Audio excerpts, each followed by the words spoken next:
WSBT 22's Patrick Roth is at the live desk tonight. Patrick, he's been arrested 4 other times since 2010. Yeah, Rick, those were for OWIs, but we found these court documents from 1995. They show a man with the same name and the same birth date having been arrested and convicted in reckless homicide.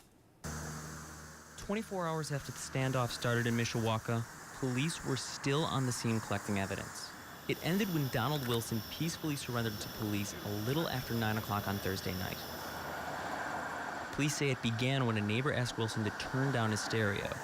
That led to a fight that put one woman in the hospital with life-threatening injuries. For now, she's still in critical condition.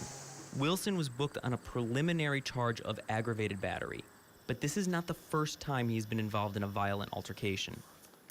These court documents from 1995 show a man named Donald Wilson was charged with murder, reckless homicide, and carrying a handgun without a permit. While police have not confirmed or denied it is the same Donald Wilson as last night, documents show he has the same name and birthday as the person named in 1995. Back then, WSBT reported Wilson claimed self-defense after shooting and killing a man in a fight in front of an Osco in downtown South Bend. Wilson was initially charged with murder, but that was dismissed when he pled guilty to a charge of reckless homicide and carrying a handgun without a permit. He was sentenced to 9 years in prison.